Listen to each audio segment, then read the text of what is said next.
Halo pemirsa Unhas TV, senang sekali saya Iva Syarahman dapat kembali menjumpai Anda dalam Unhas Daily. Dalam beberapa menit ke depan, kami akan menyajikan berita-berita terpercaya hanya untuk Anda. Pemirsa Universitas Hasanuddin melaksanakan workshop dana padanan Kedaireka Bacuan tahun 2025 yang bertujuan untuk mendorong kolaborasi antara perguruan tinggi dan industri. Workshop ini diselenggarakan secara hybrid dengan sebagian mitra mengikuti via Zoom meeting. Berikut liputan selengkapnya. Rektor Universitas Hasanuddin, Profesor Dr. Insinyur Jamaluddin Jompa MSc, membuka workshop dana padanan Kedaireka 2025, Senin 21 Oktober 2024 melalui Zoom meeting. Kegiatan ini juga berlangsung secara tatap muka di Ballroom Hotel Unhas and Convention. Profesor Jamaluddin Jompa menekankan pentingnya kolaborasi antara perguruan tinggi dan dunia industri. Menurutnya, ini akan mendorong inovasi yang berdampak positif bagi masyarakat. Dalam kegiatan ini, Direktur Inovasi dan Kekayaan Intelektual Unhas, Asmi Citra Malina SPM Agir PhD, menyampaikan jika Kedaireka adalah platform yang sangat efektif untuk menjembatani kolaborasi antara dunia usaha dan perguruan tinggi. Ia pun mendorong para dosen dan inventor Unhas untuk mengusulkan proposal yang berkualitas di program dana padanan Kedaireka 2025. Iya, dari tahun 2024 kemarin itu terdiri dari 6 skema. Ada skema besar itu ada 2, ada skema A, ada skema B. Dari skema A itu ada subnya A1, A2, A3, A4 itu sama dengan tahun ini. Tapi untuk skema B tahun ini sudah nggak ada lagi yang B2, yang ada hanya B1. Nah itu dari segi skema. Kemudian yang kedua, dari segi pendanaan, sekarang itu kita alhamdulillah dinaikkan untuk bantuan atau hibah dikti itu menjadi 2 kali lipat dari tahun lalu 1:1, sekarang jadi 1:2. Dan kemudian yang ketiga terkait pendanaan Natura, itu sudah agak berbeda juga dengan tahun lalu, di mana tahun ini lebih ketat lagi sih sebenarnya. Dana in-kind atau Natura itu tidak diperkenankan lagi untuk pembiayaan misalnya in-kind itu ke fasilitas gedung, kemudian peralatan, kemudian transportasi udah tidak lagi. Jadi agak lebih ketat di dana naturanya, mungkin karena dana in-cash diharapkan bisa lebih banyak lagi dioptimalkan oleh mitra.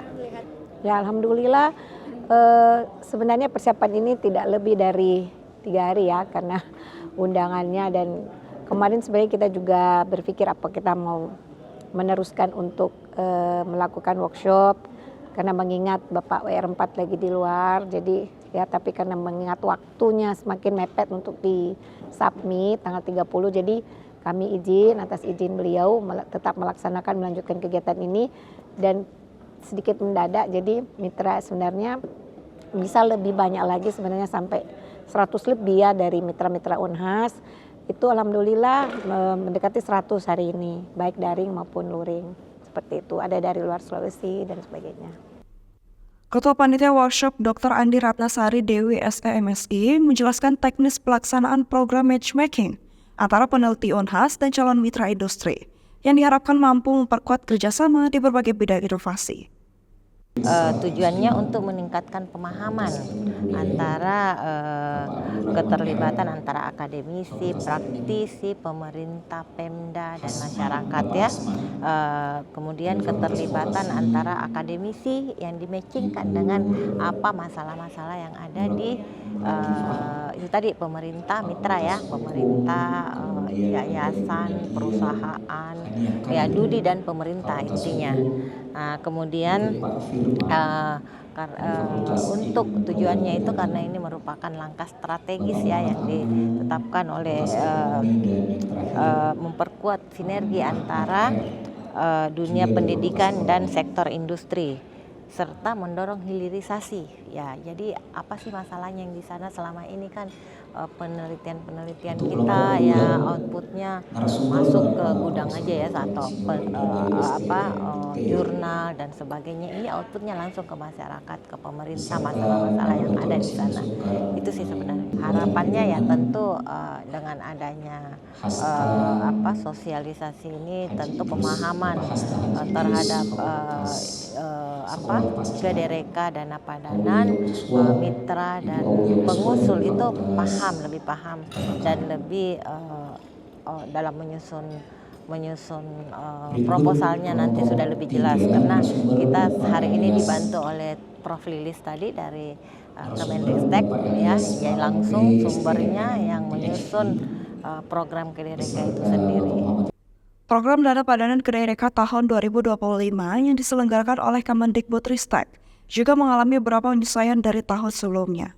Disampaikan oleh tim pakar Kemendikbudristek, Profesor Dr. Lilis Nuraida MSc, melalui Zoom di mana proporsi kontribusi mitra berubah meningkat menjadi minimal 50% dari PDB. Dr. Andi Ratna menambahkan, workshop ini diharapkan dapat mempermudah kolaborasi antara universitas, dunia industri, dan mitra lainnya, sehingga program Dana Padanan Gadereka Batch 1 tahun 2025 dapat menjadi pondasi bagi pengembangan inovasi yang lebih luas. Anda Putri Najwa, Andrea Karina, Onas TV. Pemirsa, Festival Teater Mahasiswa Indonesia FTMI ke-18 kembali hadir, yang kali ini Universitas Hasanuddin Makassar sebagai tuan rumah. Festival ini mengajak kita untuk lebih memahami keberagaman serta mendengarkan suara-suara dari kelompok marginal yang sering terabaikan. Festival Teater Mahasiswa Indonesia FTMI ke-18 digelar 21 hingga 24 Oktober 2024. Di mana Serikat Pecinta Seni Sastra Indonesia, Ikatan Mahasiswa Sastra Indonesia, Spasi IMSI, dari keluarga mahasiswa Fakultas Ilmu Budaya Universitas Hasanuddin, KMFIB-UH sebagai penyelenggara. Festival ini melibatkan berbagai lembaga kesenian mahasiswa dari Sulawesi Selatan dan Sulawesi Barat. Pembukaan festival di Aula Prof. Matolada Fakultas Ilmu Budaya Universitas Hasanuddin 21 Oktober 2024. Wakil Rektor Bidang Akademik dan Kemahasiswaan, Profesor Dr. Gigi Muhammad Ruslin, MKes PhD SPBMK, yang membuka festival ini berharap agar festival ini mampu menginspirasi generasi muda untuk terus berkarya. Ya, ini kegiatan mahasiswa, Festival Teater Mahasiswa Indonesia yang dilakukan melibatkan teman-teman yang ada di Sulawesi Selatan dan Sulawesi Barat. Hal yang sangat luar biasa. Ini kita harus mengapresiasi apa yang telah dilakukan oleh teman-teman, karena ini bagian mereka bisa mengangkat banyak hal yang perlu kita lihat lebih jauh kira-kira dalam hal pengembangan teater. Kegiatannya walaupun sudah yang ke-18, tapi harapan kami mudah-mudahan ini jauh lebih maju lagi. Mungkin nantinya ada 13 ya, 13. Ada 14 teater yang bergabung. Kita berharap ke depan lebih ramai lagi, lebih banyak lagi. Walaupun baru 2 daerah, tapi bisa banyak lagi teater-teater kampus yang bisa kumpul untuk mereka saling sharing, dan nantinya berharap mungkin ada nanti kolaborasi yang mereka harus buat untuk menampilkan suatu karya seni yang bisa menjadikan suatu hal yang legasi dari mahasiswa untuk teman-teman yang di teater. Dengan tema Suara Asing, FTMI 18 mengeksplorasi isu-isu terkait keberagaman masyarakat, khususnya menyuarakan kelompok-kelompok marginal. Tema ini akan diwujudkan dalam berbagai aspek, mulai dari visualisasi lokasi, penggunaan properti, hingga prosesi pementasan.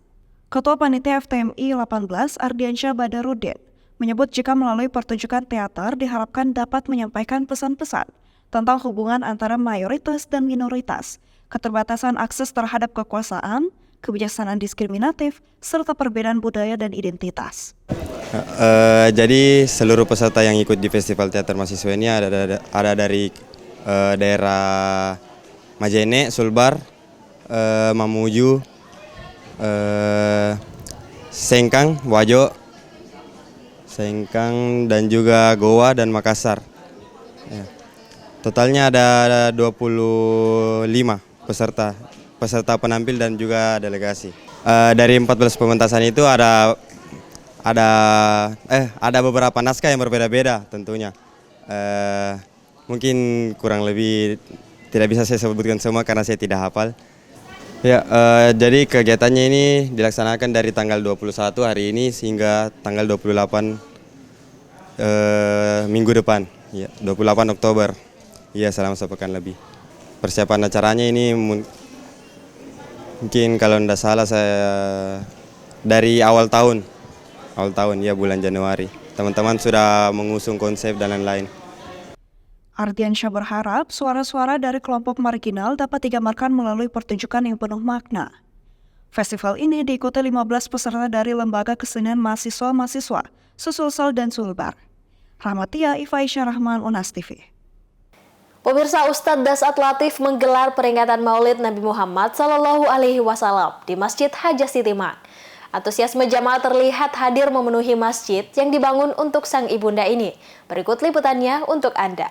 Ustadz Dasat Latif membawakan tausiah dalam peringatan Maulid Nabi Muhammad SAW yang digelar untuk pertama kalinya di Masjid Haja Sitimang, Makassar, Sabtu 19 Oktober 2024. Di depan sang ibunda Haja Sitimang, Ustadz Dasat Latif membawakan hikmah Maulid Nabi Muhammad SAW menggunakan gaya dakwahnya yang khas dengan guyonan-guyonan. Penceramah kondang asal Kabupaten Pindrang ini menekankan jika peringatan Maulid merupakan upaya untuk meneladani Nabi Muhammad SAW. Tentu motivasinya adalah ingin menjadikan Muhammad sebagai teladan. Ya. Teladan itu bermula dari tahu dulu. Tidak mungkin saya bisa meneladani seseorang kalau saya tidak tahu siapa dia. Nah, untuk tahu itu perlu dakwah. Nah, maka dakwah itu dikemas dalam bentuk maulid. Menurut dosen ilmu komunikasi Unhas ini, peringatan Maulid khususnya di Sulawesi Selatan yang khas dengan berbagai sajian wajib seperti telur, pohon pisang, dan songkolo merupakan bagian dari tradisi. Namun disebutnya inti Maulid ialah bagaimana memperingati kelahiran Nabi Muhammad dengan menceritakan kelahiran beliau serta kepribadian beliau untuk diteladani. Bahkan beliau sendiri memperingatinya dengan berpuasa. Ya, ini Maulid tradisi. Ya, kalau ada orang bilang pada zaman Nabi tidak peringati, Nabi peringati kelahirannya. Kan ditanya sama Umar, kenapa Anda berpuasa hari Senin? Ya, saya memperingati kelahiran saya.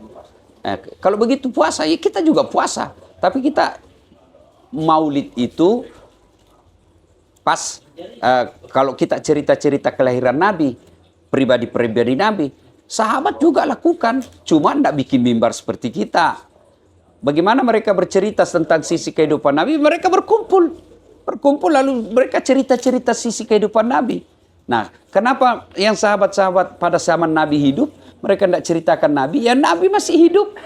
Sama kan orang meninggal pi orang baru dibikinkan itu biografinya hidupnya. Ustadz Dasat Latif menambahkan Maulid ini menjadi penting untuk memperkenalkan keteladanan Nabi Muhammad SAW kepada umat Muslim, khususnya generasi penerus bangsa yang kini lebih familiar dengan tokoh-tokoh dunia ketimbang Nabi Muhammad SAW. Ini yang Maulid, bukan kita ingin bawa ajaran yang baru, tapi memperkenalkan. Ada lihat saja tadi kan. Anak-anak SD dia tahu Lionel Messi, dia tahu Ronaldo, tapi dia tidak tahu keluarga Nabi. Nah, setelah ini minimal dia tahu Nabi 7 anaknya. Minimal itu dia bawa pulang kan sudah ada faedah. Soal songkolo ini ya bagian daripada tradisi. Ya, sebiji kurma aja bisa menghindarkan kita dari api neraka. Kalau kita tadi ini berbagi songkolo 2000 lebih telur dan lain sebagainya, ya itu memberi makan orang. Pada peringatan Maulid di Masjid Haja Sitimang ini, telur-telur Maulid yang ditancapkan pada pohon pisang serta songkolo dengan berbagai lauk khasnya menjadi ciri dari peringatan Maulid di Sulawesi Selatan. Selain itu, ada pula tradisi yang melantunkan sholawat atas Nabi Muhammad SAW sebagai wujud kecintaan kepada sang teladan. Ifaisyah Rahman, Muhammad Syaiful, Unhas TV. Pemirsa, kontes ayam pelung kembali digelar oleh Fakultas Peternakan Universitas Padjadjaran pada 13 Oktober lalu. Selain sebagai ajang kompetisi, kegiatan ini dapat menjadi wadah silaturahmi para peternak dari berbagai daerah serta sebagai upaya pelestarian plasma nutfah. Sejak pagi, suara kokok ayam yang panjang alias melung sudah terdengar di Plaza Fakultas Peternakan Universitas Padjadjaran. Kali ini, kelompok profesi ternak unggas Fapet Unpad kembali menggelar kontes ayam pelung 2024, Minggu 13 Oktober. Sebanyak 200-an peserta bertanding dalam 2 kategori, yakni kategori jajangkar dan kategori umum. Kategori jajangkar merupakan ayam pelung di bawah 1 tahun serta baru mengikuti kompetisi. Adapun kategori umum diikuti ayam dengan umur di atas 1 tahun serta sudah sering mengikuti kompetisi. Suara ayam pelung dinilai berdasarkan panjangnya ayam bersuara, di mana setiap suaranya memiliki 3 bagian, yakni suara awal, tengah, dan akhir. Tak hanya suara yang merdu, ayam ini secara fisik memiliki perawakan yang tinggi, serta kaki yang panjang dan bulu-bulu yang mengkilat. Dekan Vapet Unpad Dr. Rahmat Hidayat menyebut, kegiatan rutin tahunan yang diselenggarakan Vapet Unpad ini, selain sebagai ajang kompetisi, juga sebagai bentuk konservasi plasma nutfah, serta ajang silaturahmi para peternak dari berbagai daerah. Kontes ayam pelung ini merupakan sebuah kearifan lokal dalam rangka pemurnian ayam pelung secara mandiri yang dilakukan oleh masyarakat. Yang ikut dalam kontes ini hanya ayam-ayam pelung galur murni. Artinya di sini terjadi proses konservasi sumber daya genetik dalam bentuk plasma nutfah ayam pelung, sehingga masyarakat secara mandiri melakukan pemurnian dan konservasi ayam pelung. Nah, ini sangat bagus bagi dunia peternakan, selain dari untuk konservasi sumber daya genetik, juga untuk peningkatan nilai ekonomi dari ayam yang dipelihara.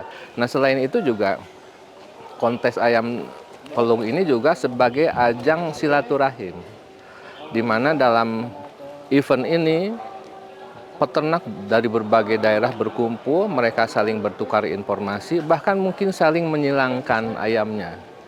Dengan demikian tidak akan terjadi inbreeding gitu, karena persilangan ternak ini akan terjadi dari beberapa daerah dan sekaligus juga masing-masing peserta membawa ayam-ayam pelung yang dalam keadaan murni, tidak tercemar oleh genetik yang lain. Pelaksana tugas Kepala Dinas Ketahanan Pangan dan Peternakan Provinsi Jawa Barat, Siti Rohani SPTMM, mengapresiasi hadirnya kompetisi ayam pelung ini. Melalui kolaborasi ini, diharapkan para pecinta ayam pelung dapat terjaga. Hari ini adalah ada kompetisi dari piala dari Rektor Unpad untuk ayam pelung ini, dan dari kami dari DKPP sangat support dan apresiasi dengan kegiatan ini, terutama kepada anak-anak KPPTU gitu ya. Jadi harapan dari kami di DKPP tetap yang namanya sumber daya genetik dari ayam tersebut tetap dilestarikan, dari sisi budaya juga, dari sisi pemeliharaannya begitu. Nah, ini juga kita kolaborasikan dengan DKPP. Support dari DKPP, apa yang bisa kita support adalah bagaimana pemberdayaan si para peminat atau pecinta ayam pelung ini tetap terjaga. Para peserta kompetisi ayam pelung ini berasal dari berbagai daerah, khususnya di Jawa Barat. Mereka mengapresiasi hadirnya kontes ini dan berharap mendapat manfaat secara ekonomi melalui kontes. Alhamdulillah, saya sangat antusias dengan adanya kontes ayam pelung di Unpad. Mudah-mudahan bisa mendongkrak perekonomian melalui jalur ayam pelung. Dengan adanya kontes ini, saya sangat berterima kasih kepada pihak panitia. Mudah-mudahan kedepannya lebih meningkat. Alhamdulillah, barusan sudah naik ayamnya satu ya. Semuanya bagus ya, dari kepanitiaan, tempat, kedepannya semakin kompak lah, semakin kompak. Harus dapat juara ya. Cianjur harus juara. Udah sering di Bogor, Bandung, Cimahi, Sukabumi. Inilah ayam pelung, selain menjadi upaya pelestarian budaya, ayam pelung juga memiliki nilai ekonomi yang tinggi selain sebagai sumber protein hewani. Dari Jatinangor, Sumedang, tim DV4 TV melaporkan untuk Unhas TV. Pemirsa, berita tadi sekaligus menutup perjumpaan kita hari ini. Terus saksikan Unhas Daily hanya di Unhas TV. Saya Fasya Rahman mewakili kru yang bertugas, pamit undur diri dan sampai jumpa.